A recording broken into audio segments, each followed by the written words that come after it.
नमस्कार दोस्तों, कैसे हो आप सब लोग। दोस्तों, यदि आप नए हैं तो मेरे चैनल को सब्सक्राइब जरूर कर ले। लालची लोमधी की कहानी। लालची लोमधी की कहानी में यह है कि एक बार की बात है, एक जंगल में एक चालाक लोमधी रहा करती थी। गर्मियों के दिन थे और वह भूख से परेशान होकर जंगल में भटक रही थी। बहुत देर जंगल में भटकने के बाद लोमधी को एक खरगोश मिला, लेकिन खरगोश मिलने के बाद लोमधी ने खरगोश को खाने की बजाय उसे छोड़ीडीडीएच दिया, क्योंकि वह इतना छोटा था कि उसे खाने से लोमधी का पेट कहां भरने वाला था। इसके बाद लोमधी आगे बढ़ी, फिर से जंगल में भटकने लगी।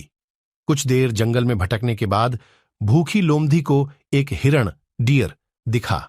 हिरण को देखते ही लोमधी के मुंह में पानी आ गया।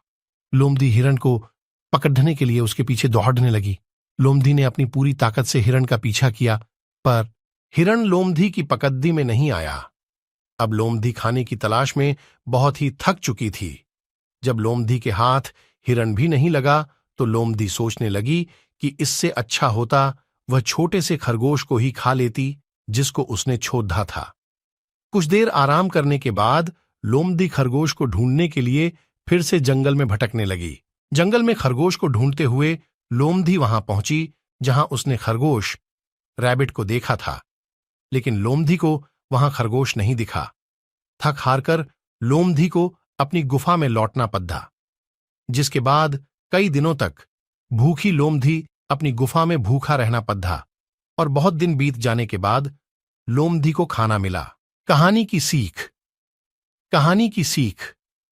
उपरोक्त लोमधी की कहानी से हमें यह शिक्षा मिलती है कि हमें लालच नहीं करना चाहिए। यदि लालच किए बिना संतोषी जीवन जीते हैं तो आप सुखी रहते हैं।